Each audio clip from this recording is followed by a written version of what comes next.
Peuple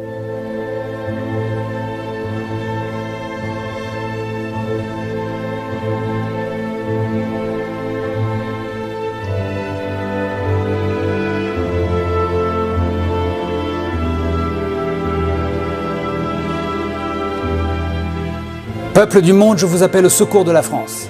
People of the world, I call on you to help France. Pueblos del mundo, les pido che aiuten la Francia. Popoli del mondo, vi invito ad aiutare la Francia. Narodi mira, ja prizivaju vas pomoć Franciji. Povos del mundo, peso che aiutem a Franza. 世界の人々、私はあなたにフランスを助けるように呼びかけます。Völker der Welt, ich fordere Sie auf, Frankreich zu helfen.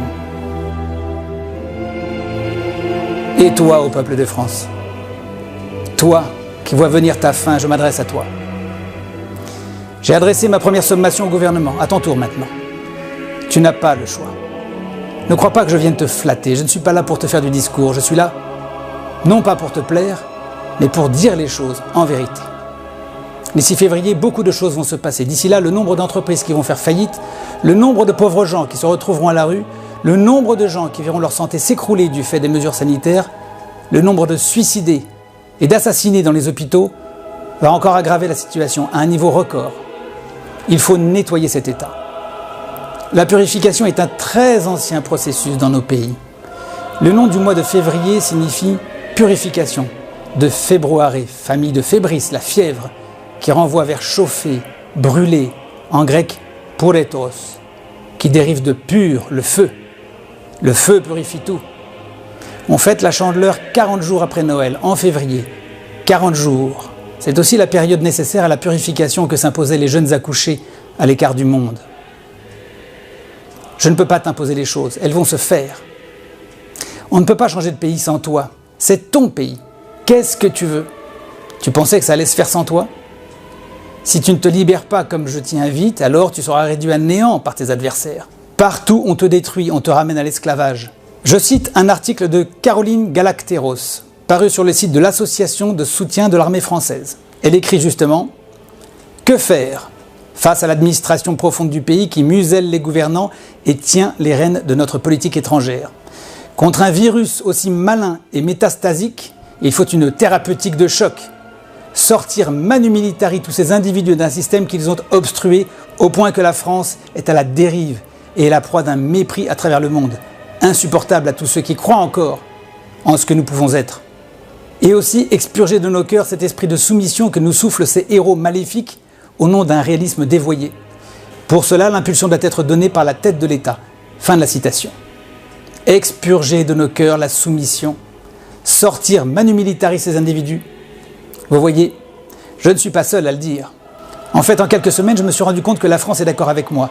Artistes, militaires, fonctionnaires, artisans, agriculteurs, retraités, mamans célibataires, familles, salariés écœurés, libéraux et artisans ruinés, tous, à peu d'exceptions près, vous êtes d'accord avec ce que je propose. Bon. Est-ce que vous pensiez que nous allions faire tout ce qui vous appartient?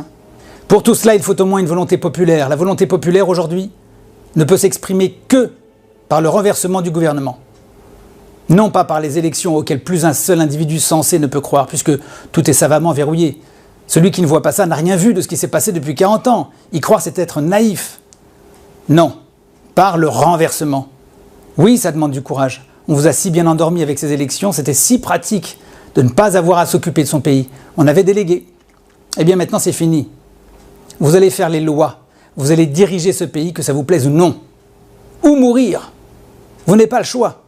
Ce qui est prévu par la Constitution et qui est le fondement même des institutions, c'est le soulèvement de la volonté populaire rassemblée dans une action souveraine, à savoir le renversement. Je dis la loi, je dis la volonté populaire, je dis la nécessité morale et je dis aussi la loi divine qui veut la justice. Je n'invente rien. Ce que je dis, c'est aussi ce que me disent de grands leaders de Gilets jaunes. Je ne fais que rassembler tous les rayons vers un faisceau net et précis. Le renversement du pouvoir. Peuple, oui, tu as du génie, et tu as aussi des paresses. Il me faut te convoquer, te faire une sommation à toi aussi. Du génie, tu en as encore. J'écoutais hier une improvisation à l'orgue de Sophie Véronique Cochefer en 2015. Admirable, fantastique. En cette période de cauchemar, il y a encore de la lumière. Du génie, il y en a toujours eu dans ce pays. Mais il y a aussi des langueurs et des tergiversations. Beaucoup d'esprit facile. Je n'ai pas à me plier à ton instinct de soumission, ni au plaisir que tu as de te croire juge des événements. Juger, c'est facile. Les journalistes font ça. Mais ça ne consiste qu'à parler des autres. Je ne suis pas là pour débattre. Je ne fais pas de politique. Je viens réparer quelques pots que tu as laissés casser. À part le petit nombre qui aime la liberté, voilà 40 ans que tu votes pour tes persécuteurs. Pendant 40 ans, tu as voté pour les menteurs et les falsificateurs. Aucun scandale ne t'a fait changer d'avis. Aucune spoliation, aucun trafic de la loi électorale, aucune auto-amnistie, aucun détournement de fonds, aucun confinement, aucun vaccin obligatoire, aucun placement de tes enfants, aucune destruction d'église, aucun nouvel impôt, aucune guerre faite avec ton argent n'a changé ton vote, ne t'a détourné de tes maîtres et de ton esclavage volontaire. On a attendu que tu te réveilles. Tu as préféré mourir à petit feu dans un confort de miséreux. Je t'ai parlé des légitimes héritiers du pays. Ce sont ceux qui le méritent. Il y a un antique legs qui attend d'être relevé, mais il ne se relèvera pas sans que les hommes s'y mettent. Peuple de France, ce temps va te purifier, te voilà face à toi-même. Il faut que tu sois là. La souveraineté va te réveiller.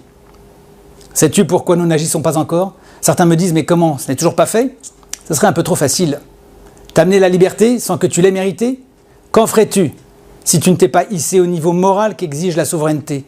À ce train-là, nous te libérons et après 20 ans, un autre arrive et te rejette en prison, sans que tu réagisses. Tu crois que je ne veux qu'un changement de président?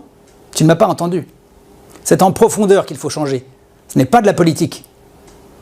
Un coup d'État strictement militaire serait illégitime parce qu'il y manque le peuple, je te l'ai dit. Il faut un coup d'État populaire.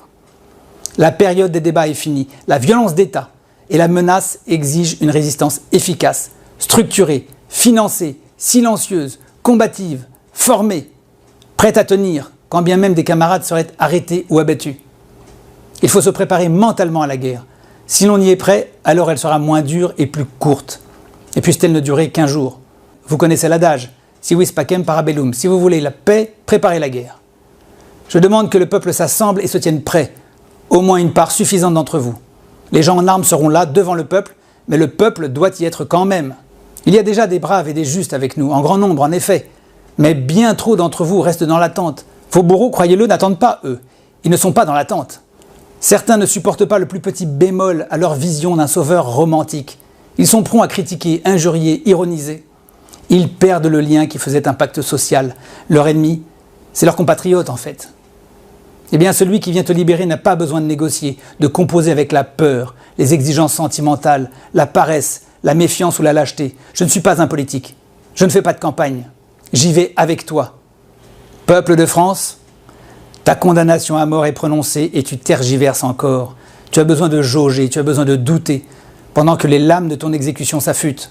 Quand tu hésites et doutes, tu es encore dans la matrice.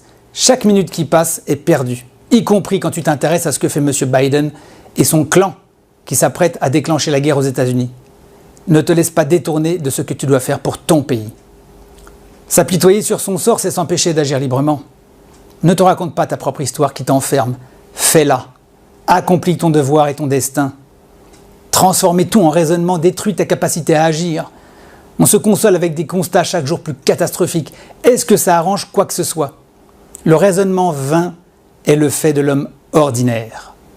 On t'a donné des réseaux sociaux essentiellement pour détruire ta volonté. Tu ne te concentres plus sur ta vie. Elle n'est qu'un accessoire de consommation. Il y a une chose qui ne fait aucun doute. Tu vas mourir si tu ne fais rien. À quoi te serviront tes doutes quand tu seras à terre gisant dans ton sang ou dans ton lit de mort? Les hospices sont pleins de raisonneurs qui ont eu raison tout seuls toute leur vie. Je te propose une image. Tu es dans une geôle. Demain, tu seras exécuté. Et voilà que le gardien entre dans ta cellule avec ton dernier repas. Il porte les clés. Que fais-tu? Perds-tu ton temps en cogitation vaine? Certes pas, tu l'assommes si tu es un homme. Plus encore si c'est un héros inconnu qui t'ouvre la porte et t'offre la fuite. Perds-tu ton temps à te demander qui il est? Te demandes-tu s'il est de ton pays ou de ton cousinage ou de droite ou de gauche? Non, tu t'échappes avec lui puisque ton sort est scellé. On verra bien où cela te conduit pourvu que tu échappes aujourd'hui à ton sort. Tu n'as pas le choix. Tu crains de te joindre à moi? Mais les braves qui se tiennent à mes côtés se plaignent-ils que je les ai trompés? Non. Au contraire, ils piaffent d'impatience et t'attendent en vérité. Ils me disent « allons-y, allons-y ». Et je leur dis « Attendons encore un peu, et spécialement que le peuple y vienne. Ceux qui sont avec moi sont répartis en groupes d'action, voués à l'assaut, au matériel, à l'acheminement, à l'information, aux relations internationales, à la liaison entre commandos, avec les régiments, avec divers services afin de nous les rallier, au financement international et national, à la présence sur le terrain, etc. Chaque jour nous rend plus puissants. Vous croyez qu'il y a une autre solution? Il n'y en a pas. On ne m'a proposé aucune alternative sérieuse. Maintenant, avez-vous quelqu'un qui est autant avancé que moi? Non. Vous avez beaucoup de gens qui ont fait beaucoup de choses dans divers domaines, mais ils ne peuvent prétendre réussir par leurs seuls moyens. Ou alors ils prétendent réussir là où ils ont déjà trop souvent échoué, par manque de méthode et de discernement. Gustave Thibon dit « Le vrai sage n'est ni l'optimiste, ni le pessimiste. C'est celui qui a payé son optimisme assez cher. » Moi aussi j'ai subi le vol, le mensonge, l'injure, le procès, la trahison. Tous, nous avons été blessés. Et nous nous tendons des mains rougies par le sang, mais la mienne est ferme et ne tremble pas. Viens si tu veux, ne viens pas si tu ne veux pas. On ne libère pas un peuple contre son gré. Si tu dois mourir, meurs. Au moins, les braves auront fait leur devoir. Dieu seul juge. Hommes de ce pays, combien de vos femmes tremblent sans personne pour les soutenir et les défendre? Vous croyez qu'elles ne sont pas assez angoissées? Il y a 3 jours, un groupe d'hommes qui se disaient volontaires revient vers moi et me dit renoncer à une opération. Ils disaient avoir peur de la prison. Je dis à d'autres, passez la frontière de nuit par les alpages. Ils me disent, mais le confinement va nous bloquer. Mais comment ils faisaient en 43 pour passer la ligne de démarcation? Ils demandaient la permission? Allons bon, 3 véhicules de gendarmerie vous barrent la route et vous voilà stoppés. Mais vous avez peur des courants d'air. Peur de la surveillance sur Internet, jolie bande. Quel héros que voilà. Vous avez peur du tribunal, il y a 70 ans, on risquait de se faire fusiller. Où sont les hommes? La virilité, ce n'est pas dans la langue. Vous doutez de moi? Mais qui s'est battu, une fois dans sa vie, les armes à la main? Qui aujourd'hui risque le plus? Je ne suis pas là pour correspondre à vos canons de la morale politique. Le temps qui m'est donné est court. C'est une dernière lueur entre les nuages. Ce peu de vie qui reste encore sur Terre doit se réveiller. Il faut la sauver. C'est ta responsabilité. Toi, peuple de France, tu ne peux rester dans le refus de changer. Ces critiques dans lesquelles tu te complais, c'est un quart de confort intellectuel, un quart de paresse, un quart d'orgueil et un quart d'instinct grégaire. La moitié du monde pense que la France montrera la voie. La moitié du monde t'attend, toi. Tu avais un pays fabuleux. Tu avais des raisons d'être fier. L'une des histoires les plus riches et les plus agitées, dont le cinéma ne dit pas un mot. Tu admires Hollywood. Tu admires Oxford, qui existait certes avant l'Empire Inca. Mais tu ignores que ton abbaye de Cluny est née 250 ans avant Oxford et 1000 ans avant Hollywood. La France a charrié plus de pierres en 300 ans que toute l'Égypte ancienne. Un Américain vient en France, il admire ce que tu ne regardes même plus, toutes sortes de choses qu'il ne trouve pas chez lui. Tu avais sur les autres préséance. On t'a caché tout cela. Tes trésors, on t'en a dépouillé. Vois ce que ta maudite télé déverse dans ton salon comme ordure et comme médiocrité. Tu avais une langue française prodigieuse de précision et d'intelligence. Tu as tous les paysages, tous les climats, tous les trésors architecturaux, des fleuves et des rivières, une terre qui était bonne, des monts et des plaines, des grèves et des baies, des savoir-faire sans équivalent, des métiers. Ton pays était un paradis. On te met tout ça par terre et tu ne fais que maugréer. Tu mets plus d'énergie à critiquer ma proposition qu'à répondre aux policiers qui t'imposent une muselière. Tu avais de puissantes industries, tu étais protégé par des institutions, tu avais une liberté, une justice, je te l'ai dit. On a cassé tout ça et ma foi, tu t'en accommodes. Tu es épuisé, tu ne dors pas assez et mal. Tu te nourris mal. Tu ne fais pas assez de sport. Tu prêtes l'oreille aux niaiseries, tu es empoisonné. On te remettra sur pied. Tu vaux bien mieux que ce que tu penses. Tu dis souffrir? Souffrir ne suffit pas, ce n'est pas un titre de gloire. Tu veux t'échapper? Tu ne pourras t'échapper que par en haut.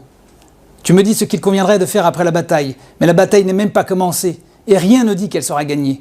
Cesse donc et travaille uniquement pour ce jour-là, qui sera une grande bataille de l'histoire, une bataille qui va renverser 5 siècles trompeurs, qui va restaurer des libertés éternelles et renverser des postulats faux. La victoire est proche.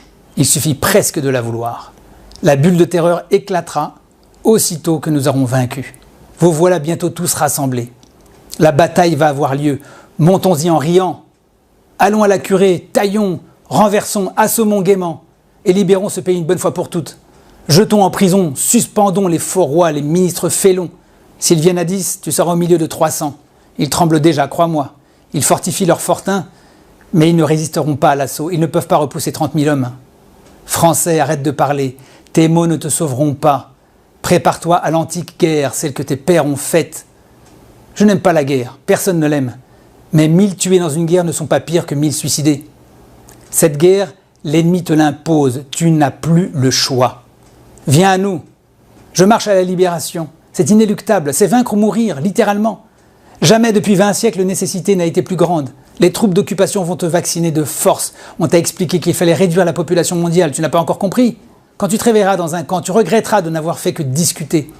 Enrôle-toi, on te donnera des outils, tu seras dans ta région avec tes frères, tu auras des camarades, on te formera. Délaisse les commentateurs et les bavards. Quand la dictature frappe à la porte, on ne se bat pas avec un clavier.